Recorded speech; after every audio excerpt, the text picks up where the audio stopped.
ಶ್ರೀ ಗಣಪತಿ ಶಾರದಾ ಗುರುಭ್ಯೋ ನಮಃ. ಅಪದಾಮಪಹರ್ತಾರಂ ದಾತಾರಂ ಸರ್ವಸಂಪದಾಂ ಲೋಕಾಭಿರಾಮಂ ಶ್ರೀರಾಮಂ ಭೂಯೋ ಭೂಯೋ ನಮಾಮ್ಯಹಂ. ಶ್ರೋತೃಗಳಿಗೆ ಶ್ರೀ ಅಳಸಿಂಗರಾಚಾರ್ಯ ವಿರಚಿತ ಮಹರ್ಷಿ ವಾಲ್ಮೀಕಿ ಪ್ರಣೀತ ಶ್ರೀಮದ್ ರಾಮಾಯಣದ ಯುದ್ಧಕಾಂಡದಲ್ಲಿ ವಿಭೀಷಣನು ರಾವಣನನ್ನು ತೊರೆದು ಮಂತ್ರಿ ಸಹಿತನಾಗಿ ರಾಮಲಕ್ಷ್ಮಣರಿದ್ದ ಕಡೆಗೆ ಬಂದುದು. ಸುಗ್ರೀವಾದಿ ವಾನರರು ಅವನನ್ನು ನೋಡಿ ಅವನು ವಧ್ಯನೆಂದು ರಾಮನಿಗೆ ತಿಳಿಸಿದುದು. ರಾಮನು ಈ ವಿಷಯದಲ್ಲಿ ಸಮಸ್ತ ವಾನರರ ಅಭಿಪ್ರಾಯವನ್ನು ಕೇಳಿ ಕೊನೆಗೆ ಹನುಮಂತನ ಮತದಂತೆ ಅವನನ್ನು ಕರೆಸಿಕೊಳ್ಳುವುದಾಗಿ ನಿಶ್ಚಯಿಸಿ ವಾನರರಿಗೆ ಆಜ್ಞೆ ಮಾಡಿದುದು ಎಂಬ 17ನೆಯ ಸರ್ಗಕ್ಕೆ ಸ್ವಾಗತ. ಹೀಗೆ ವಿಭೀಷಣನು ರಾವಣನನ್ನು ಕುರಿತು ಪರುಷವಾಕ್ಯವನ್ನು ಹೇಳಿ ಆ ಕ್ಷಣವೇ ಅಲ್ಲಿಂದ ರಾಮಲಕ್ಷ್ಮಣರಿದ್ದ ಕಡೆಗೆ ಹೊರಟು ಬಂದನು. ಇಷ್ಟರಲ್ಲಿ ಇತ್ತಲಾಗಿ ಸಮುದ್ರ ತೀರದಲ್ಲಿ ವಾನರೋತ್ತಮರು ಮೇರು ಶಿಖರದಂತೆ ಮಹೋನ್ನತವಾದ ಆಕಾರವುಳ್ಳವನಾಗಿ ಉರಿಯುವ ಮಿಂಚಿನಂತೆ ಕಾಂತಿಯುಳ್ಳವನಾಗಿ ಆಕಾಶದಲ್ಲಿ ವೇಗದಿಂದ ಬರುತ್ತಿದ್ದ ಆ ರಾಕ್ಷಸನನ್ನು ಕಂಡರು. ಆ ವಿಭೀಷಣನಾದರೂ ಮೇಘದಂತೆಯೂ ಪರ್ವತದಂತೆಯೂ ಮಹೋನ್ನತವಾದ ದೇಹವುಳ್ಳವನು, ಇಂದ್ರನಿಗೆಣೆಯಾದ ಪರಾಕ್ರಮವುಳ್ಳವನು, ಸರ್ವಾಯುಧಗಳನ್ನು ಧರಿಸಿದವನು, ಮಹಾವೀರನು, ದಿವ್ಯಾಭರಣ ಭೂಷಿತನು. ಅವನೊಡನೆ ಬರುತ್ತಿದ್ದ 4 ರಾಕ್ಷಸರು ಕೂಡ ಭಯಂಕರ ಪರಾಕ್ರಮವುಳ್ಳವರಾಗಿಯೂ ಸಮಸ್ತ ಆಯುಧಗಳನ್ನು ಧರಿಸಿದವರಾಗಿಯೂ ಭೂಷಣಗಳಿಂದ ಅಲಂಕೃತರಾಗಿಯೂ ಬರುತ್ತಿದ್ದರು. ಹೀಗೆ 4 ರಾಕ್ಷಸರೊಡನೆ ತಾನು 5ನೆಯವನಾಗಿ ಬರುತ್ತಿದ್ದ ಆ ರಾಕ್ಷಸನನ್ನು ಶತ್ರು ದುರ್ಜಯನಾಗಿಯೂ ವಾನರೇಂದ್ರನಾಗಿಯೂ ಇರುವ ಸುಗ್ರೀವನು ಕಂಡನು. ಆ ಸುಗ್ರೀವನು ಬಹಳ ಬುದ್ಧಿಶಾಲಿಯಾದುದರಿಂದ ಆ ರಾಕ್ಷಸನನ್ನು ಕಂಡೊಡನೆ ತನ್ನ ಕಡೆಯ ವಾನರರೊಡನೆ ಮುಹೂರ್ತ ಕಾಲದವರೆಗೆ ಆಲೋಚಿಸುತ್ತಿದ್ದು ಕೊನೆಗೆ ಹನುಮಂತನೇ ಮೊದಲಾದ ಸಮಸ್ತ ವಾನರರನ್ನು ನೋಡಿ ಯುಕ್ತಿಯುಕ್ತವಾದ ಮಾತಿನಿಂದ, ಎಲೆ ವಾನರರೇ, ಅದೋ ನೋಡಿರಿ, ಆ ರಾಕ್ಷಸನು ಸಮಸ್ತ ಆಯುಧಗಳನ್ನು ಧರಿಸಿದವನಾಗಿ ಬೇರೆ 4 ಮಂದಿ ರಾಕ್ಷಸರೊಡನೆ ನಮ್ಮ ಕಡೆಗೆ ಬರುತ್ತಿರುವನು. ನಮ್ಮನ್ನು ಕೊಲ್ಲುವುದಕ್ಕಾಗಿಯೇ ಬರುವಂತಿದೆ, ಇದರಲ್ಲಿ ಸಂದೇಹವಿಲ್ಲ ಎಂದನು. ಸುಗ್ರೀವನು ಹೇಳಿದ ಈ ಮಾತನ್ನು ಕೇಳಿದ ಕ್ಷಣವೇ ಅಲ್ಲಿದ್ದ ಸಮಸ್ತ ವಾನರರು ಥಟ್ಟನೆ ಮೇಲೆದ್ದು ಅಲ್ಲಲ್ಲಿ ಕೈಗೆ ಸಿಕ್ಕಿದ ಮರ ಗಿಡಗಳನ್ನು ಬೆಟ್ಟ ಗುಡ್ಡಗಳನ್ನು ಕಿತ್ತುಕೊಂಡು ತಮ್ಮ ಪ್ರಭುವಾದ ಸುಗ್ರೀವನನ್ನು ಕುರಿತು, ಮಹಾರಾಜನೇ, ಯಾರು ಬಂದರೂ ಬರಲಿ, ನೀನು ಮಾತ್ರ ನಮಗೆ ಶೀಘ್ರದಲ್ಲಿ ಆಜ್ಞೆಯನ್ನು ಕೊಡು. ನೀನು ರಾಜನಾದುದರಿಂದ ನಿನ್ನ ಆಜ್ಞೆಯಿಲ್ಲದೆ ನಾವು ಯಾವ ಕಾರ್ಯಕ್ಕೂ ಸ್ವತಂತ್ರಿಸಲಾರೆವು. ಅತ್ಯಲ್ಪ ವೀರ್ಯವುಳ್ಳ ಈ ರಾಕ್ಷಸರನ್ನು ಕೊಲ್ಲುವುದೇನು ನಮಗೆ ಅಸಾಧ್ಯವಲ್ಲ. ಈಗಲೇ ಅವರು ನಮ್ಮಿಂದ ಹತರಾಗಿ ಭೂಮಿಗೆ ಬಿದ್ದು ಸಾಯಲಿ ಎಂದನು. ಹೀಗೆ ವಾನರರು ಪರಸ್ಪರ ಸಂಭಾಷಣವನ್ನು ಮಾಡುತ್ತಿರುವಾಗಲೂ ವಿಭೀಷಣನು ಯಾರೇನು ಹೇಳಿದರೂ ರಾಮನು ತನ್ನನ್ನು ಕೈಬಿಡಲಾರನೆಂಬ ನಂಬಿಕೆಯಿಂದ ಭಯವಿಲ್ಲದೆ ಮುಂದೆ ಬಂದು ಸಮುದ್ರದ ಉತ್ತರ ತೀರವನ್ನು ಸೇರಿ ಅಂತರಿಕ್ಷದಲ್ಲಿಯೇ ನಿಂತಿದ್ದನು. ವಿಭೀಷಣನು ಕಾಲೋಚಿತವಾದ ಉಪಾಯಗಳನ್ನು ಚೆನ್ನಾಗಿ ತಿಳಿದ ಮಹಾಪ್ರಾಜ್ಞನಾದುದರಿಂದ ತಾನು ಆಕಾಶದಲ್ಲಿ ಇದ್ದಂತೆಯೇ ಕೆಳಗಿದ್ದ ಸುಗ್ರೀವನನ್ನು ಇತರ ವಾನರರನ್ನು ನೋಡಿ ಗಂಭೀರವಾದ ಉಚ್ಚ ಸ್ವರದೊಡನೆ ಹೇಳುವನು. ಎಲೈ ವಾನರೋತ್ತಮರೇ, ನಮ್ಮ ರಾಕ್ಷಸ ಕುಲಕ್ಕೆ ಪ್ರಭುವಾದ ರಾವಣನೆಂಬ ರಾಕ್ಷಸನೊಬ್ಬನುಂಟು. ಅವನು ಬಹಳ ದುರ್ಮಾರ್ಗನು. ಅವನಿಗೆ ನಾನು ಒಡಹುಟ್ಟಿದ ತಮ್ಮನು. ನನಗೆ ವಿಭೀಷಣನೆಂದು ಹೆಸರು. ದುರಾತ್ಮನಾದ ಆ ರಾವಣನು ಗರ್ಭವಾಸಾದಿ ದುಃಖಗಳನ್ನು ತಿಳಿಯದೆ ಬಾಲ್ಯದಿಂದಲೂ ಸುಖವಾಗಿ ಬೆಳೆದ ಸೀತೆ ಎಂಬುವಳು ಜನಸ್ಥಾನದಲ್ಲಿದ್ದಾಗ ಅವಳನ್ನು ಕದ್ದು ತರುವಾಗ ದಾರಿಯಲ್ಲಿ ತನ್ನನ್ನು ತಡೆಯುವುದಕ್ಕಾಗಿ ಬಂದ ಜಟಾಯುವನ್ನು ಕೊಂದು ಆಕೆಯನ್ನು ಲಂಕೆಯಲ್ಲಿ ಸೆರೆ ಹಾಕಿರುವನು. ಅವಳ ಮೇಲೆ ಅನೇಕ ರಾಕ್ಷಸಿಯರನ್ನು ಕಾವಲಿರಿಸಿರುವನು. ಅವಳು ದುಃಖದಿಂದ ಮೈಮರೆತು ದೀನಳಾಗಿ ಕೊರಗುತ್ತಿರುವಳು. ಈ ಅಕೃತ್ಯವನ್ನು ನೋಡಿ ಸಹಿಸಲಾರದೆ ನಾನು ರಾವಣನಿಗೆ ಹೇತುಯುಕ್ತಗಳಾದ ನಾನಾ ವಿಧ ವಾಕ್ಯಗಳಿಂದ ನೀತಿಯನ್ನು ಬೋಧಿಸಿ ಆ ಸೀತೆಯನ್ನು ರಾಮನಿಗೊಪ್ಪಿಸುವಂತೆ ಬಾರಿ ಬಾರಿಗೂ ನಿರ್ಬಂಧಿಸಿ ಹೇಳಿದೆನು. ಎಷ್ಟು ಹೇಳಿದರೇನು, ಸಾವಿಗೆ ಸಿಕ್ಕಿದವನು ಔಷಧವನ್ನೊಲ್ಲದಂತೆ ಮೃತ್ಯುವಶನಾದ ರಾವಣನಿಗೆ ನನ್ನ ವಾಕ್ಯಗಳೊಂದು ಕಿವಿಗೇರಲಿಲ್ಲ. ಹಾಗೆ ಹಿತವನ್ನು ಹೇಳುವುದಕ್ಕಾಗಿ ಹೋದ ನನ್ನನ್ನೇ ಆತನು ಕ್ರೂರ ವಾಕ್ಯಗಳಿಂದ ಧಿಕ್ಕರಿಸಿದುದು ಅಲ್ಲದೆ ಕೇವಲ ದಾಸನಿಗಿಂತಲೂ ಕಡೆ ಮಾಡಿ ನನ್ನನ್ನು ಅವಮಾನಪಡಿಸಿದನು. ಆ ಕ್ಷಣವೇ ನಾನು ನನ್ನ ಹೆಂಡತಿ ಮಕ್ಕಳನ್ನು ಬಿಟ್ಟು ರಘುಕುಲೋತ್ತಮನಾದ ರಾಮನನ್ನು ಮೊರೆ ಹೋಗಬೇಕೆಂದು ಸಂಕಲ್ಪಿಸಿ ಬಂದೆನು. ಆದುದರಿಂದ ಎಲೈ ವಾನರರೇ, ನೀವು ಈಗಲೇ ಹೋಗಿ ಸರ್ವಲೋಕವರೇಣ್ಯನಾಗಿಯೂ ರಘುಕುಲ ನಂದನನಾಗಿಯೂ ಮಹಾತ್ಮನಾಗಿಯೂ ಇರುವ ಆ ರಾಮನಿಗೆ ವಿಭೀಷಣನೆಂಬ ನಾನು ಶರಣಾರ್ಥಿಯಾಗಿ ಬಂದಿರುವೆನೆಂದು ಶೀಘ್ರದಲ್ಲಿಯೇ ತಿಳಿಸಬೇಕು ಎಂದನು. ಹೀಗೆ ಆ ರಾಕ್ಷಸನು ತಾನು ರಾಮನಲ್ಲಿ ಮೊರೆ ಹೋಗುವುದಾಗಿ ಹೇಳಿದ ಮಾತನ್ನು ಕೇಳಿದೊಡನೆ ಸುಗ್ರೀವನು ಬೆಜ್ಜರಗೊಂಡು ಶೀಘ್ರ ಗಮನದಿಂದ ರಾಮನ ಬಳಿಗೆ ಹೋಗಿ ಲಕ್ಷ್ಮಣನ ಮುಂದೆ ರಾಮನನ್ನು ಕುರಿತು, ರಾಮ, ರಾವಣನಿಗೆ ತಮ್ಮನಾದ ವಿಭೀಷಣನೆಂಬ ರಾಕ್ಷಸನೊಬ್ಬನು ಬೇರೆ 4 ಮಂದಿ ರಾಕ್ಷಸರೊಡಗೂಡಿ ನಿನ್ನಲ್ಲಿ ತಾನು ಶರಣಾರ್ಥಿ ಎಂದು ಬಂದಿರುವನು. ಇದರ ನಿಜವಾದ ಕಾರಣವೇನೆಂಬುದು ತಿಳಿಯುವುದಿಲ್ಲ. ಮುಖ್ಯವಾಗಿ ಈಗ ನೀನು ಮುಂದಿನ ಕಾರ್ಯ ಅಕಾರ್ಯಗಳನ್ನು ನಿಶ್ಚಯಿಸುವ ಮಂತ್ರಾಲೋಚನೆಯಲ್ಲಿಯೂ ಸೈನ್ಯಗಳ ವ್ಯೂಹ ನಿರ್ಮಾಣದಲ್ಲಿಯೂ ಕಾಲೋಚಿತವಾದ ರಾಜನೀತಿ ಪ್ರಯೋಗದಲ್ಲಿಯೂ ಶತ್ರು ರಹಸ್ಯಗಳನ್ನು ತಿಳಿದು ಬರುವುದಕ್ಕಾಗಿ ಗೂಢಚಾರರನ್ನು ನಿಯಮಿಸುವ ಕಾರ್ಯದಲ್ಲಿಯೂ ನಮ್ಮ ಕಡೆಯ ವಾನರರ ವಿಷಯವಾಗಿಯಾಗಲಿ ನಮಗೆ ಶತ್ರುಗಳಾದ ರಾಕ್ಷಸರ ವಿಷಯವಾಗಿಯಾಗಲಿ ಬಹಳ ಎಚ್ಚರಿಕೆಯಿಂದಿರಬೇಕು. ಹೀಗಿದ್ದರೆ ಮಾತ್ರವೇ ನಿನಗೆ ಮುಂದೆ ಕ್ಷೇಮವುಂಟು. ಇಲ್ಲಿನ ರಾಕ್ಷಸರು ಕಾಮರೂಪಿಗಳಾದುದರಿಂದ ಕಣ್ಮರೆಯಾಗಿಯೇ ಸಂಚರಿಸುತ್ತಿರುವರು. ಕಪಟೋಪಾಯಗಳನ್ನು ಚೆನ್ನಾಗಿ ಬಲ್ಲರು, ಮೋಸದಲ್ಲಿ ಮಹಾ ನಿಪುಣರು. ಇವರಲ್ಲಿ ಮಾತ್ರ ಯಾವಾಗಲೂ ನಂಬಿಕೆಯನ್ನು ಇಡಬಾರದು. ಇದರ ಮೇಲೆ ಈತನು ಆ ರಾವಣನಿಗೆ ಗೂಢಚಾರನಾಗಿದ್ದರೂ ಇರಬಹುದು. ಶತ್ರು ಪಕ್ಷದವರನ್ನು ಕೈ ಸೇರಿಸಿಕೊಳ್ಳುವುದರಿಂದ ನಮ್ಮ ಬಲವು ಹೆಚ್ಚುವುದಲ್ಲವೇ ಎಂದು ನೀನು ಕೇಳಬಹುದು. ಹಾಗೆ ನಂಬಲೇಬಾರದು. ಇವನು ನಮಗೆ ಅನುಕೂಲನಂತೆ ಮೇಲೆ ಮೇಲೆ ನಟಿಸುತ್ತಾ ನಮ್ಮಲ್ಲಿ ಒಳಹೊಕ್ಕು ಸಮಯವನ್ನು ನೋಡಿ ನಮ್ಮೊಳಗೆ ಒಳಜಗಳವನ್ನು ತಂದಿಡಬಹುದು. ಇದರಲ್ಲಿ ಸಂದೇಹವಿಲ್ಲ. ಇವನು ನಮ್ಮನ್ನು ವಂಚಿಸುವುದಕ್ಕಾಗಿಯೇ ಬಂದಿರುವನು. ನಮ್ಮಲ್ಲಿ ಪೂರ್ಣವಾದ ಪರಸ್ಪರ ಅನುರಾಗವಿರುವಾಗ ಈತನಿಗೆ ಈ ಭೇದೋಪಾಯವು ಸಾಧ್ಯವೇ ಎಂದು ಕೇಳುವೆಯಾ? ರಾಮ, ಈತನು ಒಂದು ವೇಳೆ ನಮ್ಮಲ್ಲಿ ಬುದ್ಧಿಭೇದವನ್ನು ಹುಟ್ಟಿಸಲಾರದೆ ಹೋದರು ನಾವು ಇವನಲ್ಲಿ ಪೂರ್ಣವಾದ ನಂಬಿಕೆಯನ್ನು ತೋರಿಸುವವರೆಗೆ ನಮ್ಮೊಡನೆ ಸ್ನೇಹವನ್ನೇ ನಟಿಸುತ್ತಿದ್ದು, ನಮಗೆ ನಂಬಿಕೆಯು ಹುಟ್ಟಿದ ಮೇಲೆ ಸಮಯವನ್ನು ನೋಡಿ ಇಲ್ಲಿ ಇವನೇ ತನ್ನ ಬುದ್ಧಿಚಾತುರ್ಯದಿಂದ ನಮ್ಮನ್ನು ಕೊಂದರೂ ಕೊಲ್ಲಬಹುದು. ರಾಜರಿಗೆ ಇರಬೇಕಾದ 6 ಬಗೆಯ ಬಲಗಳಲ್ಲಿ ಶತ್ರು ಬಲವು ಒಂದು ಮುಖ್ಯ ಬಲವೆಂದು ರಾಜನೀತಿಯಲ್ಲವೇ ಎಂದು ನಿನಗೆ ಆಸೆ ಇರಬಹುದು. ಹಾಗಲ್ಲ. ಶತ್ರು ಜಯಕ್ಕೆ ಸಾಧನಗಳಾದ 6 ಬಗೆಯ ಬಲಗಳಲ್ಲಿ ಮಿತ್ರ ಬಲವನ್ನಾಗಲಿ, ಆಟವಿಕ ಬಲವನ್ನಾಗಲಿ, ಮೂಲ ಬಲವನ್ನಾಗಲಿ, ಭತ್ಯ ಬಲವನ್ನಾಗಲಿ, ಬೇರೆ ಯಾವ ವಿಧವಾದ ಬಲವನ್ನಾಗಲಿ ನಂಬಬಹುದೇ ಹೊರತು ಶತ್ರು ಸಂಬಂಧವಾದ ಬಲವನ್ನು ಮಾತ್ರ ತಟ್ಟನೆ ಕೈ ಸೇರಿಸಿಕೊಳ್ಳಬಾರದು. ಈತನು ಶತ್ರು ಬಲಕ್ಕೆ ಸೇರಿದವನಾದುದರಿಂದ ತ್ಯಾಜ್ಯನೇ ಹೊರತು ಎಂದಿಗೂ ಗ್ರಾಹ್ಯನಲ್ಲ. ಇದರ ಮೇಲೆ ಈತನು ಸಾಮಾನ್ಯವಾಗಿ ಶತ್ರುಪಕ್ಷದವನೆಂಬುದು ಮಾತ್ರವೇ ಅಲ್ಲ, ಸಹಜವಾಗಿಯೇ ಕ್ರೂರ ಸ್ವಭಾವವುಳ್ಳ ರಾಕ್ಷಸ ಕುಲದವನು. ನಿನ್ನ ಶತ್ರುವಾದ ರಾವಣನಿಗೆ ಒಡಹುಟ್ಟಿದ ತಮ್ಮನು.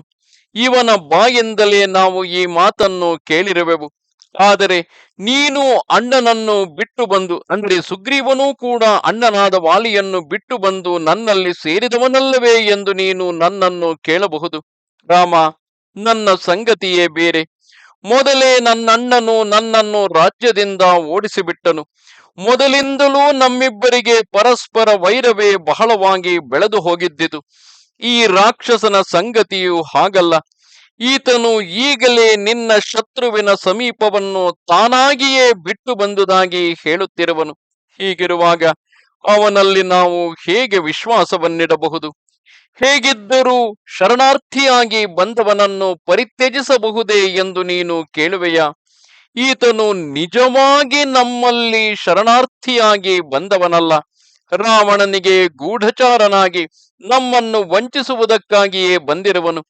ಇವನ ವಿನಯಾದಿಗಳೆಲ್ಲವೂ ಕೇವಲ ನಟನೆ ಎಂಬುದರಲ್ಲಿ ಸಂದೇಹವಿಲ್ಲ. ನೀನು ಯುಕ್ತ ಕಾರ್ಯಗಳನ್ನು ಚೆನ್ನಾಗಿ ಆಲೋಚಿಸತಕ್ಕವನು. ನಾನಾಗಿ ನಿನಗೆ ಹೇಳಿ ತಿಳಿಸಬೇಕಾದುದೇನೂ ಇಲ್ಲ. ಈಗ ನನಗೆ ತೋರಿರುವುದೇನೆಂದರೆ, ಇವನನ್ನು ಇಲ್ಲಿಯೇ ನಿಗ್ರಹಿಸಿ ಬಿಡುವುದೇ ಮೇಲು. ಚಾರನಾಗಿ ಬಂದವನನ್ನು ಕೊಲ್ಲುವುದು ಯುಕ್ತವೇ ಎಂದು ನೀನು ಶಂಕಿಸಬಹುದು. ಈತನು ಕೇವಲ ಚಾರನಾಗಿ ಇಲ್ಲಿಯ ಸಂಗತಿಯನ್ನು ತಿಳಿದುಕೊಂಡು ಹೋಗುವುದಕ್ಕೆ ಮಾತ್ರವೇ ಬಂದುದಾಗಿ ತೋರಲಿಲ್ಲ. ರಾಕ್ಷಸರಿಗೆ ಸಹಜವಾದ ಕುಟಿಲ ಬುದ್ಧಿಯಿಂದ ರಾವಣನ ಪ್ರೇರಣೆಯ ಮೇಲೆ ನಮ್ಮನ್ನು ಮೋಸದಿಂದ ಕೊಲ್ಲುವುದಕ್ಕಾಗಿಯೇ ಬಂದಿರುವನು. ನೀನು ಇವನ ಮಾಯೆಯನ್ನು ಅರಿಯದೆ ಈತನಲ್ಲಿ ವಿಶ್ವಾಸವನ್ನು ತೋರಿಸುತ್ತಿದ್ದರೆ ಈತನು ನಮ್ಮೆಲ್ಲರನ್ನು ಕೊಲ್ಲುವುದೇ ನಿಜವು. ಒಂದು ವೇಳೆ ಅವನಲ್ಲಿ ಕಪಟ ಸ್ನೇಹದ ಸೂಚನೆಯು ಕಂಡು ಬಂದರೆ ಆಗ ನಾವೇ ಮೊದಲು ಅವನನ್ನು ಕೊಲ್ಲಬಾರದೆ ಎಂದು ನೀನು ಹೇಳಬಹುದು. ಅದನ್ನು ಕಂಡುಕೊಳ್ಳುವುದಕ್ಕೂ ನಮಗೆ ಸಾಧ್ಯವಲ್ಲ.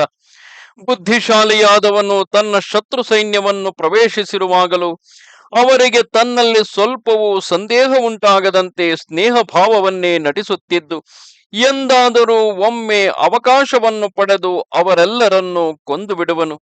ಈ ಸಂದರ್ಭದಲ್ಲಿ ಅವನು ತಾನು ಏಕಾಕಿಯಾಗಿದ್ದರೂ ಕಾಗೆಯು ಹಗಲಲ್ಲಿ ಗೂಬೆಗಳ ಗುಂಪನ್ನು ನುಗ್ಗಿ ಕೊಲ್ಲುವಂತೆ ತಾನೊಬ್ಬನೇ ಸಮಸ್ತ ಸೈನ್ಯಗಳನ್ನು ಧ್ವಂಸ ಮಾಡಬಲ್ಲನು.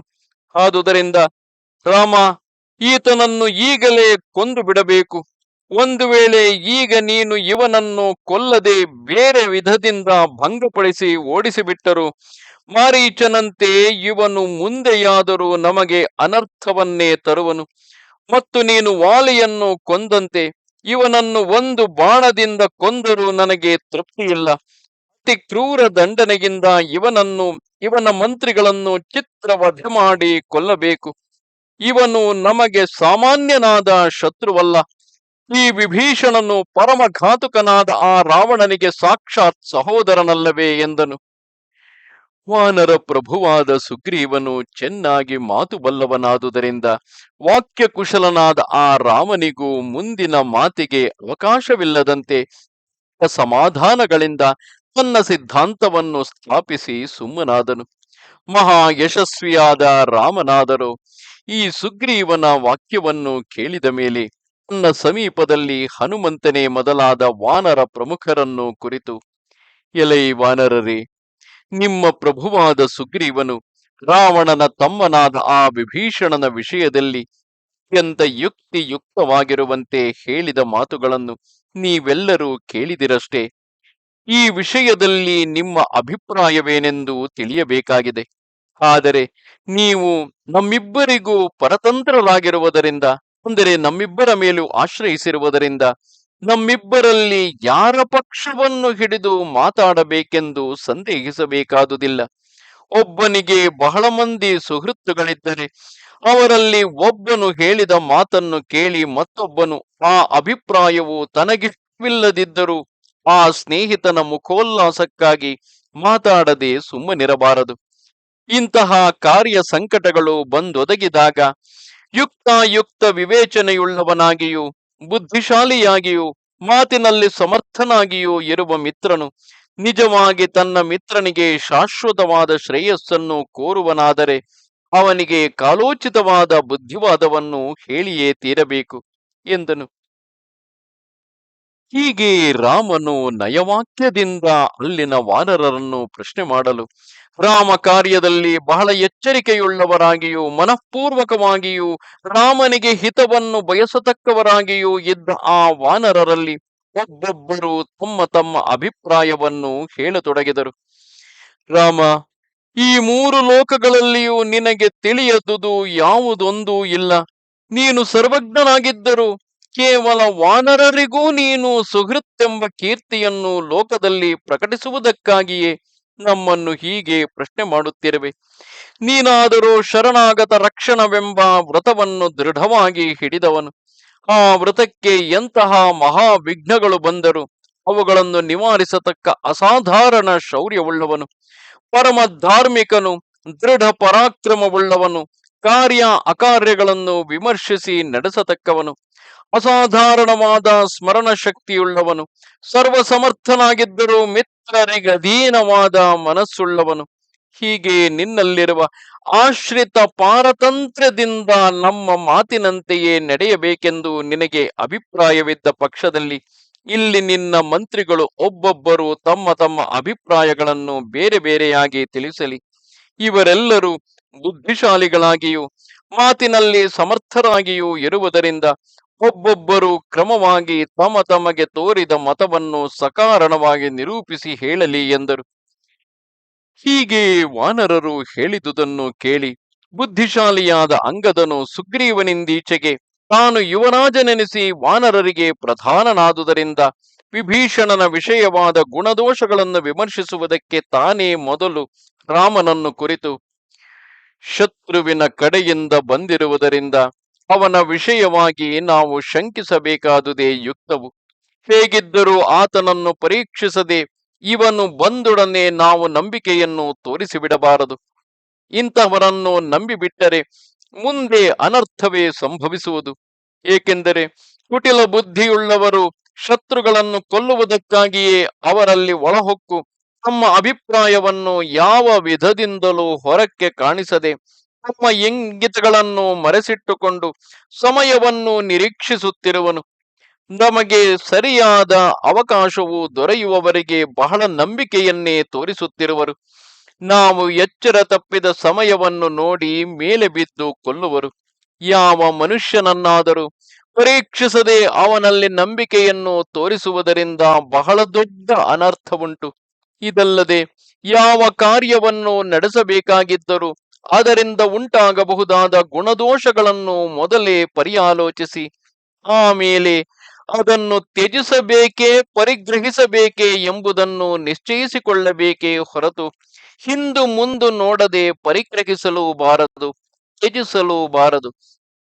ಗುಣವುಂಟೆಂಬ ನಿಶ್ಚಯವು ತೋರಿದರೆ ಅವಶ್ಯವಾಗಿ ಅಂಗೀಕರಿಸಬೇಕು, ದೋಷವುಂಟೆಂದು ತಿಳಿದಾಗ ತ್ಯಜಿಸಬೇಕು. ಆದರೆ ಯಾವ ವಿಷಯದಲ್ಲಿಯಾಗಲಿ ಸರ್ವ ಪ್ರಕಾರದಿಂದಲೂ ಗುಣವೇ ತುಂಬಿರುವುದೆಂದಾಗಲಿ ಸಂಪೂರ್ಣವಾಗಿ ದೋಷವೇ ಇರುವುದೆಂದಾಗಲಿ ಹೇಳುವುದಕ್ಕಿಲ್ಲ. ಯಾವ ಮನುಷ್ಯನಲ್ಲಿಯಾದರೂ ಗುಣದೋಷಗಳೆರಡೂ ಕಲೆತೇ ಇರುವವು. ಹೀಗಿರುವಾಗ ಯಾರನ್ನು ಅಂಗೀಕರಿಸಬಹುದು, ಯಾರನ್ನು ಬಿಡಬಹುದು ಎಂದು ನೀನು ಕೇಳಬಹುದು. ಎಲೈ ಮಹಾರಾಜನೇ, ಇಂತಹ ಸಂದರ್ಭಗಳಲ್ಲಿ ಗುಣದೋಷಗಳಲ್ಲಿ ಯಾವುದು ಹೆಚ್ಚೆಂಬುದನ್ನು ಮಾತ್ರವೇ ನಾವು ನೋಡಬೇಕು. ಹಾಗೆಯೇ ಈ ವಿಭೀಷಣನಲ್ಲಿಯೂ ದೋಷವೇ ಹೆಚ್ಚೆಂದು ತೋರಿದರೆ ಅವನನ್ನು ನಿಸ್ಸಂದೇಹವಾಗಿ ತ್ಯಜಿಸಬೇಕು. ಹಾಗಲ್ಲದೆ ಗುಣಗಳೇ ಹೆಚ್ಚಾಗಿರುವುದೆಂದು ತೋರಿದರೆ ಅಂಗೀಕರಿಸಬಹುದು.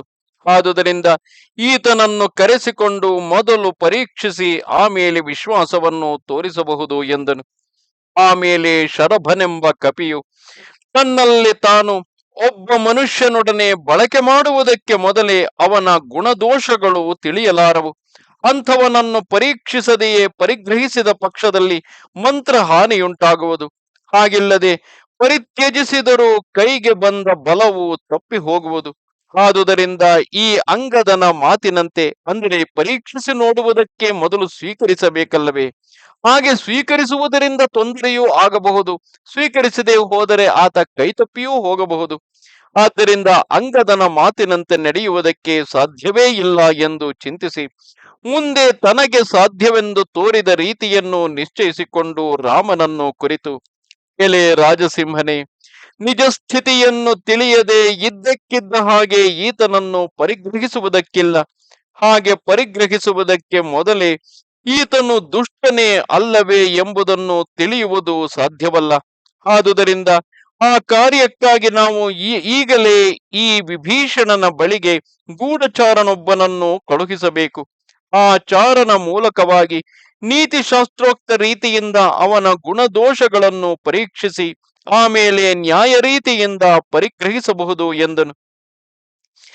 ಆಮೇಲೆ ರಾಜನೀತಿಯಲ್ಲಿ ನಿಪುಣನಾದ ಜಾಂಬವಂತನು ನೀತಿಶಾಸ್ತ್ರ ಕ್ರಮದಿಂದ ತನ್ನಲ್ಲಿ ತಾನು ಪರ್ಯಾಲೋಚಿಸಿ ಈ ಅಂಗದನ ಮತ್ತು ಶರಭನ ಮತಗಳೆರಡನ್ನೂ ಒಪ್ಪದೆ ರಾಮನನ್ನು ಕುರಿತು ಗುಣಯುಕ್ತವಾಗಿಯೂ ದೋಷರಹಿತವಾಗಿಯೂ ಇರುವ ಮಾತಿನಿಂದ, ರಾಮ, ಇವರಿಬ್ಬರೂ ಹೇಳಿದಂತೆ ಈ ವಿಭೀಷಣನೊಡನೆ ನೀನಾಗಿ ಬಳಕೆ ಮಾಡುವುದರಿಂದಾಗಲಿ ಚಾರರಿಂದಾಗಲಿ ಪರೀಕ್ಷಿಸುವುದು ಸಾಧ್ಯವಲ್ಲ.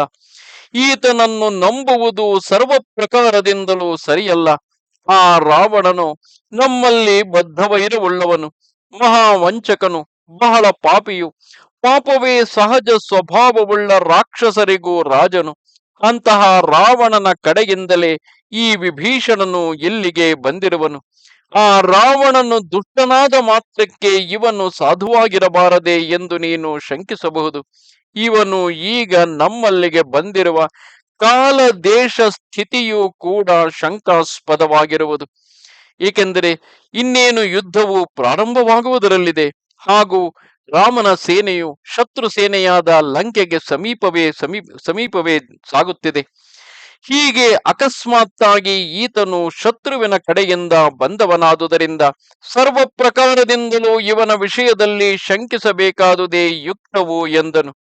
ಆಮೇಲೆ ನ್ಯಾಯಗಳನ್ನು ನಿಶ್ಚಯಿಸುವುದರಲ್ಲಿ ನಿಪುಣನಾಗಿಯೂ ಆ ನಿಶ್ಚಯವನ್ನು ಚೆನ್ನಾಗಿ ಉಪಪಾದಿಸಿ ಹೇಳುವುದಕ್ಕೆ ವಚನ ಸಂಪತ್ತಿಯುಳ್ಳವನಾಗಿಯೂ ಇರುವ ಮೈಂದನು ತನ್ನಲ್ಲಿ ತಾನು ವಿಭೀಷಣನು ಸರ್ವ ವಿಧದಿಂದಲೂ ಶಂಕಾಸ್ಪದನಾಗಿದ್ದರು ಯಾವುದಾದರೂ ಸುಲಭೋಪಾಯದಿಂದ ಆತನನ್ನು ಪರೀಕ್ಷಿಸದೆಯೇ ಅವನನ್ನು ನಿರಾಕರಿಸಿಬಿಟ್ಟರೆ ತಾನಾಗಿ ಕೈಗೆ ಬಂದ ಬಲವನ್ನು ಕಳೆದುಕೊಂಡಂತಾಗುವುದೆಂದೆಣಿಸಿ ಆ ವಿಭೀಷಣನನ್ನು ಪರೀಕ್ಷಿಸುವುದಕ್ಕೆ ಸುಲಭೋಪಾಯವೇನೆಂಬುದನ್ನು ಚೆನ್ನಾಗಿ ನಿರ್ಧರಿಸಿಕೊಂಡು ಸುಗ್ರೀವಾದಿಗಳು ಹೇಳಿದುದಕ್ಕಿಂತಲೂ ಹೆಚ್ಚಾಗಿ ಯುಕ್ತಿಯುಕ್ತವಾದ ಮಾತಿನಿಂದ ರಾಮನನ್ನು ಕುರಿತು, ಎಲೆ ರಾಜೇಂದ್ರನೇ, ಈಗ ನಾವು ಈ ವಿಭೀಷಣನ ಬಳಿಗೆ ಯಾವನಾದರೂ ಅಪರಿಚಿತನಾದ ಪುರುಷನೊಬ್ಬನನ್ನು ಕಳುಹಿಸಿ ರಾವಣನು ನಮ್ಮ ವಿಷಯವಾಗಿ ಏನು ಹೇಳುತ್ತಿರುವನು ಎಂಬುದನ್ನು ಮೊದಲು ತಿಳಿದುಕೊಳ್ಳಬೇಕು.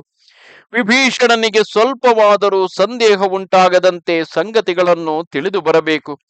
ಆತುರ ಪಡದೆ ಮೆಲ್ಲಗೆ ಮೃದುವಾಕ್ಯಗಳಿಂದ ಕೇಳಬೇಕು. ಹೀಗೆ ನಾವು ಉಪಾಯದಿಂದ ಆ ವಿಭೀಷಣನು ದುಷ್ಟನೇ ಅಲ್ಲವೇ ಎಂಬುದನ್ನು ಪರೀಕ್ಷಿಸಿ ಅವನ ಭಾವವನ್ನು ಯಥಾಸ್ಥಿತವಾಗಿ ತಿಳಿದುಕೊಳ್ಳುವುದು ಮೇಲು. ಅವನು ದುಷ್ಟನೆಂದು ತೋರಿ ಬಂದರೆ ಅದಕ್ಕೆ ತಕ್ಕಂತೆಯೂ, ದುಷ್ಟನಲ್ಲವೆಂದು ತೋರಿದಾಗ ಅದಕ್ಕೆ ತಕ್ಕಂತೆಯೂ ನಡೆದುಕೊಳ್ಳಬಹುದು. ರಾಮ, ಇದಕ್ಕಾಗಿ ನಿನಗೆ ಬೇರೊಬ್ಬರೊಡನೆ ಮಂತ್ರಾಲೋಚನೆ ಏಕೆ? ನಿನ್ನ ಬುದ್ಧಿಗೆ ತೋರಿದಂತೆ ನಡೆಸು ಎಂದನು. ಆಮೇಲೆ ಶಾಸ್ತ್ರಾಭ್ಯಾಸದಿಂದ ಚೆನ್ನಾಗಿ ಸಂಸ್ಕಾರ ಹೊಂದಿದ ಬುದ್ಧಿಯುಳ್ಳ ಮಂತ್ರಿಸತ್ತಮನಾದ ಹನುಮಂತನು ರಾಮನನ್ನು ಕುರಿತು ಕಿವಿಗಿಂಪಾಗಿಯೂ ಮೃದುವಾಗಿಯೂ ಇರುವ ಮಾತಿನಿಂದ, ಎಲೆ ರಾಜನೇ, ನೀನಾದರೂ ಬುದ್ಧಿವಂತರಲ್ಲಿ ಮೇಲೆನಿಸಿದವನು, ಕಾರ್ಯ ಸಮರ್ಥನು, ಮಾತಿನಲ್ಲಿ ಚತುರನು. ಬೃಹಸ್ಪತಿಯಾದರೂ ಮಾತಿನಲ್ಲಿ ನಿನ್ನನ್ನು ಮೀರಲಾರನು. ಇನ್ನು ನಮ್ಮ ಮಾತೇನು? ಆದರೂ ನೀನು ನಮ್ಮಲ್ಲಿ ಗೌರವವನ್ನು ತೋರಿಸಿ ನಮ್ಮ ಮತವನ್ನು ತಿಳಿಸಬೇಕೆಂದು ಕೇಳಿದುದಕ್ಕಾಗಿ ನಾನು ನನಗೆ ತೋರಿದ ಮಾತನ್ನು ಹೇಳಬೇಕಾಗಿರುವುದು. ಇದು ಹೊರತು ನಾನು ನನ್ನ ವಾದ ಕೌಶಲದಿಂದಾಗಲಿ ಇತರರ ಮತವನ್ನು ಖಂಡಿಸಬೇಕೆಂಬ ಸ್ಪರ್ಧೆಯಿಂದಾಗಲಿ ನಾನೇ ಸ್ವೇಚ್ಛೆಯಿಂದಾಗಲಿ ಮಾತಾಡುವವನಲ್ಲ. ನನ್ನ ಅಭಿಪ್ರಾಯವನ್ನು ತಿಳಿಸುವೆನು ಕೇಳು. ಈಗ ನಮ್ಮಲ್ಲಿಗೆ ಬಂದಿರುವ ಈ ವಿಭೀಷಣನನ್ನು ಪರಿಗ್ರಹಿಸುವುದಕ್ಕೂ ತ್ಯಜಿಸುವುದಕ್ಕೂ ಮೊದಲು ಅವನ ಗುಣದೋಷಗಳನ್ನು ನಿಶ್ಚಯಿಸುವ ನಿಮಿತ್ತವಾಗಿ ಈ ಮಂತ್ರಿಗಳು ಒಬ್ಬೊಬ್ಬರು ತಮಗೆ ತೋರಿದ ಮಾತುಗಳನ್ನು ಹೇಳಿದರಷ್ಟೇ. ಅವುಗಳಲ್ಲಿ ನನಗೆ ದೋಷವೇ ಕಾಣುವುದು. ಮೊದಲು ಈ ಅಂಗದನು ಹೇಳಿದಂತೆ ವಿಭೀಷಣನನ್ನು ಕರೆಸಿ ಪರೀಕ್ಷಿಸಬೇಕೆಂಬ ಕಾರ್ಯವು ಎಂದಿಗೂ ಸಾಧ್ಯವಲ್ಲ. ಒಬ್ಬನನ್ನು ರಾಜಕಾರ್ಯದಲ್ಲಿ ನಿಯೋಗಿಸಿದ ಹೊರತು ಅವನ ಗುಣದೋಷಗಳನ್ನು ತಿಳಿಯುವುದು ಸಾಧ್ಯವಲ್ಲ. ಅಂದರೆ ಆತನನ್ನು ಕಾರ್ಯದಲ್ಲಿ ನಿಯೋಜಿಸಿದ ಹೊರತು ಗುಣದೋಷಗಳನ್ನು ತಿಳಿಯುವುದಾದರೂ ಹೇಗೆ? ಹಾಗೆ ಗುಣದೋಷಗಳನ್ನು ತಿಳಿಯದೆ ಹೊಸದಾಗಿ ಬಂದ ಅಪರಿಚಿತನಾದ ಪುರುಷನೊಬ್ಬನನ್ನು ತಂದು ನಿಯೋಗಿಸುವುದೂ ದೋಷಾಸ್ಪದವೆಂದೇ ನನಗೆ ತೋರಿರುವುದು. ಹೀಗೆ ಗುಣದೋಷಗಳನ್ನು ಪರೀಕ್ಷಿಸಿದ ಮೇಲೆಯೇ ಮನುಷ್ಯನನ್ನು ನಿಯೋಗಿಸಬೇಕೆಂದು, ನಿಯೋಗಿಸಿದ ಮೇಲೆಯೇ ಅವನ ಗುಣದೋಷಗಳನ್ನು ಪರೀಕ್ಷಿಸಬೇಕೆಂದು ಅನ್ಯೋನ್ಯಾಶ್ರಯವಿರುವುದರಿಂದ ಆ ಮತವೇ ನನಗೆ ಸರಿಯಾಗಿ ತೋರಲಿಲ್ಲ. ಇದರ ಮೇಲೆ ಮೊದಲು ಚಾರರನ್ನು ಕಳುಹಿಸಿ ರಹಸ್ಯವಾಗಿ ಆತನ ಸಂಗತಿಯನ್ನು ತಿಳಿದುಕೊಳ್ಳುವುದು ಯುಕ್ತವೆಂದು ನಿನ್ನ ಮಂತ್ರಿಗಳಲ್ಲಿ ಬೇರೆ ಕೆಲವರು ಹೇಳಿದರಷ್ಟೇ. ಅದು ಯುಕ್ತವಲ್ಲ. ದೂರದಲ್ಲಿ ಇರುವವನ ಬಳಿಗಲ್ಲವೇ ರಹಸ್ಯವಾಗಿ ಚಾರನು ಹೋಗಿ ಮರೆಯಾಗಿದ್ದು ಆತನ ಸಂಗತಿಯನ್ನು ತಿಳಿದುಕೊಳ್ಳಬೇಕು. ನಮಗೆ ಬಹಳ ಸಮೀಪದಲ್ಲಿ ಪ್ರತ್ಯಕ್ಷವಾಗಿ ಆಕಾಶ ಮಧ್ಯದಲ್ಲಿ ಇರುವವನ ಬಳಿಗೆ ಚಾರರನ್ನು ಕಳುಹಿಸುವುದಾದರೂ ಹೇಗೆ? ಈ ಉಪಾಯವು ಕೆಲಸಕ್ಕೆ ಬಾರದು. ಮತ್ತೆ ಕೆಲವರು ಈ ವಿಭೀಷಣನು ನಮ್ಮಲ್ಲಿಗೆ ಬಂದಿರತಕ್ಕ ದೇಶ ಕಾಲಗಳೆರಡು ಸರಿಯಲ್ಲವೆಂದು ಹೇಳಿದರಲ್ಲವೇ? ಆ ಮಾತು ಯುಕ್ತವಲ್ಲ. ಈ ವಿಷಯದಲ್ಲಿ ನನಗೆ ಇದೇ ತಕ್ಕ ದೇಶ ಕಾಲಗಳೆಂದು ತೋರಿರುವುದು. ಈ ವಿಚಾರವಾಗಿ ನನಗೆ ತೋರಿದ ಮಟ್ಟಿಗೆ ಒಂದೆರಡು ಮಾತನ್ನು ಹೇಳಬೇಕೆಂಬ ಕೋರಿಕೆಯುಂಟು. ಅದನ್ನು ತಿಳಿಸುವೆನು, ಕೇಳು. ಈ ವಿಭೀಷಣನು ದುರಾತ್ಮನಾದ ಆ ರಾವಣನಲ್ಲಿರುವ ದೋಷಗಳನ್ನು, ನಿನ್ನಲ್ಲಿರುವ ಗುಣಗಳನ್ನು ವಿಚಾರಿಸಿ ಅವನು ನೀಚನೆಂಬುದನ್ನು, ನೀನು ಉತ್ತಮನೆಂಬುದನ್ನು ತನ್ನ ಮನಸ್ಸಿನಲ್ಲಿ ನಿರ್ಧರಿಸಿಕೊಂಡು ತನ್ನ ಹಿತೋಪದೇಶಕ್ಕೆ ಒಳಗಾಗದ ಆತನ ಮೂರ್ಖ ಸ್ವಭಾವವನ್ನು, ಅಂದರೆ ರಾವಣನ ಮೂರ್ಖ ಸ್ವಭಾವವನ್ನು, ನಿನ್ನ ಪರಾಕ್ರಮವನ್ನು ನೋಡಿ ಆ ಕ್ಷಣವೇ ನಿನ್ನ ಬಳಿಗೆ ಬಂದಿರುವನು. ಆದ್ದರಿಂದಾಗಿ ಯುದ್ಧವು ಸಮೀಪಿಸುವ ಈ ಸಮಯದಲ್ಲಿ, ಈ ಕಾಲದಲ್ಲಿ ಬರುವುದಕ್ಕೆ ಅದೇ ಮೂಲ ಕಾರಣವಾಗಿರಬಹುದು. ಇದು ಅವನ ಬುದ್ಧಿಗೆ ಯುಕ್ತವಾಗಿಯೇ ಇರುವುದು. ಅಂದರೆ ಇತರರ ಗುಣದೋಷಗಳನ್ನು ಕಂಡ ಮೇಲೆಯೇ ಅವರಲ್ಲಿ ಮಿತ್ರತ್ವವನ್ನಾಗಲಿ ಶತ್ರುತ್ವವನ್ನಾಗಲಿ ನಿರ್ಣಯಿಸಬೇಕಾದುದರಿಂದ ಇವನು ದೇಶಕಾಲಗಳನ್ನು ಅರಿತೇ ಬಂದಿರುವನು. ಅದು ಹಾಗಿರಲಿ. ಈ ವಿಭೀಷಣನಿಗೆ ಯಾರಲ್ಲಿ ಪರಿಚಯವಿಲ್ಲವೋ ಅಂತಹ ಕೆಲವು ಪುರುಷರನ್ನು ಕಳುಹಿಸಿ ಅವರಿಂದ ಆತನನ್ನು ಪ್ರಶ್ನೆ ಮಾಡಿಸಿ ಅವನ ಮೂಲಕವಾಗಿ ರಾವಣನ ವಿಷಯವನ್ನು ತಿಳಿಯಬೇಕೆಂದು ಬೇರೆ ಕೆಲವರು ಹೇಳಿದರಲ್ಲವೇ? ಆ ವಿಷಯವನ್ನು ನಾನು ಚೆನ್ನಾಗಿ ವಿಮರ್ಶಿಸಿ ನೋಡಿದುದರಲ್ಲಿ ಆ ಮತವು ನೀತಿ ವಿರುದ್ಧವೆಂದೇ ನನ್ನ ಬುದ್ಧಿಗೆ ತೋರಿರುವುದು. ಏಕೆಂದರೆ ಈ ವಿಭೀಷಣನನ್ನು ನಾವು ಸ್ವೀಕರಿಸುವುದಕ್ಕೆ ಮೊದಲೇ ಅವನ ಬಳಿಗೆ ಹೊಸ ಮನುಷ್ಯನೊಬ್ಬನು ಹೋಗಿ ರಾವಣನ ಸಂಗತಿಗಳೇನೆಂದು ಕೇಳಿದ ಪಕ್ಷದಲ್ಲಿ ಬುದ್ಧಿವಂತನಾದ ವಿಭೀಷಣನು ಆಗಲೇ ಸಂದೇಹ ಪಡುವನು. ಅವನನ್ನು ನಾವು ನಮ್ಮೊಳಗೆ ಸೇರಿಸಿಕೊಂಡ ಮೇಲೆ ಕಾರ್ಯಾಲೋಚನೆಯ ಕಾಲದಲ್ಲಿ ನಂಬಿಕೆಯಿಂದ ಕೇಳಬೇಕಾದ ಪ್ರಶ್ನೆಗಳನ್ನು ಮೊದಲೇ ಕೇಳಿಬಿಟ್ಟರೆ ನಮಗೆ ಇನ್ನೂ ಆತನಲ್ಲಿ ಶತ್ರುತ್ವ ಶಂಕೆಯೇ ಇರಬಹುದೆಂದು ಅವನಿಗೆ ಅನುಮಾನವು ಹುಟ್ಟುವುದು. ಹೀಗೆ ಅನುಮಾನವು ಹುಟ್ಟುವುದರಿಂದ ನಮ್ಮಲ್ಲಿ ಅವನಿಗೆ ನಂಬಿಕೆಯು ತಪ್ಪುವುದು. ಅದರಿಂದ ಅನಾಯಾಸವಾಗಿ ನಮಗೆ ಸಿಕ್ಕಿದ ಮಿತ್ರನನ್ನು ನಾವು ಕಳೆದುಕೊಂಡಂತಾಗುವುದು. ಇಷ್ಟೇ ಅಲ್ಲವೇ, ಇಲ್ಲಿಂದ ಹೋಗುವ ಮನುಷ್ಯನು ಎಷ್ಟೇ ಬುದ್ಧಿಶಾಲಿಯಾಗಿದ್ದರೂ ಶತ್ರುವು ಕಪಟ ಸ್ವಭಾವದವನಾಗಿಯೂ ಸ್ವಕಾರ್ಯ ಸಾಧನೆಯಲ್ಲಿ ಬಹಳ ನಿಪುಣನಾಗಿಯೂ ಇದ್ದ ಪಕ್ಷದಲ್ಲಿ ಯಾವ ವಿಧದಿಂದಲೂ ತನ್ನ ಅಭಿಪ್ರಾಯಗಳನ್ನು ಹೊರಪಡಿಸದೆ ಮನಸ್ಸಿನಲ್ಲಿಯೇ ಇಟ್ಟು ಮಾತಾಡುವುದರಿಂದ ಅವನ ಅಭಿಪ್ರಾಯಗಳನ್ನು, ಅಂದರೆ ಮೂಲತಃ ಆತನ ಅಭಿಪ್ರಾಯಗಳೇನಿದೆ ಎಂಬುದನ್ನು ತಟ್ಟನೆ ತಿಳಿದುಕೊಳ್ಳುವುದು ಸಾಧ್ಯವಿಲ್ಲ. ಏಕೆಂದರೆ ಉದ್ದೇಶಪೂರ್ವಕವಾಗಿಯೇ ಬಂದಿರುವ ಶತ್ರುವು ಬಹಳ ಎಚ್ಚರಿಕೆಯಿಂದ ತಾವು ಕಳಿಸಿದ ಚಾರರ ಮುಂದೆ ಆತ ಸೂಕ್ತವಾಗಿಯೇ ನಾಟಕವಾಡಿ ವಂಚಿಸಿ ಬಿಡುವ ಸಾಧ್ಯತೆ ಇರುತ್ತದೆ. ಬಹುಕಾಲದವರೆಗೆ ಪರಿಚಯವನ್ನು ಮಾಡಿದ ಹೊರತು ಅವನ ಅಭಿಪ್ರಾಯವೊಂದು ತಿಳಿಯರದು. ಆದುದರಿಂದ ಈ ಉಪಾಯದಿಂದ ಮೊದಲೇ ಮಿತ್ರನನ್ನು ಕಳೆದುಕೊಳ್ಳಬೇಕಾಗುವುದಲ್ಲದೆ ಅವನ ಭಾವವು ತಿಳಿಯದೆ ಹೋಗುವುದು. ರಾಮ, ಇದಲ್ಲದೆ ಈತನು ಇದುವರೆಗೆ ಎಷ್ಟೋ ಮಾತುಗಳನ್ನಾಡುತ್ತಿದ್ದರು ಅವನಲ್ಲಿ ವಂಚನೆಯನ್ನು ತೋರಿಸತಕ್ಕ ವಿಕಾರಗಳೊಂದು ಕಾಣಲಿಲ್ಲ. ಅವನ ಮುಖವು ಪ್ರಸನ್ನವಾಗಿಯೇ ಇರುವುದು. ಇಲ್ಲಿ ಹನುಮಂತನು ಮಾತಿಗಿಂತಲೂ ಹೆಚ್ಚಾಗಿ ಅವರ ಮುಖಭಾವ, ಅವರ ಸ್ವಭಾವಗಳು, ಅವರ ನಡತೆ, ಅವರ ನಡವಳಿಕೆಗಳಿಗೆ ಹೆಚ್ಚು ಗಮನ ಕೊಡುವುದನ್ನು ಗಮನಿಸಬಹುದು. ಆದುದರಿಂದ ಅವನ ವಿಷಯದಲ್ಲಿ ನನಗೆ ಸ್ವಲ್ಪವಾದರೂ ಸಂದೇಹವೇ ತೋರಲಿಲ್ಲ. ಮತ್ತು ಈತನನ್ನು ಕಂಡೊಡನೆ ನಮ್ಮ ಕಡೆಯ ವಾನರರು ಅವನಲ್ಲಿ ಶತ್ರುಭಾವವನ್ನಿಟ್ಟು ಕೈಗೆ ಸಿಕ್ಕಿದ ಕಲ್ಲು ಮರಗಳನ್ನೆತ್ತಿ ಹಿಡಿದು ಆತನನ್ನು ಕೊಲ್ಲುವುದಕ್ಕೆ ಸಿದ್ಧರಾಗಿದ್ದರು.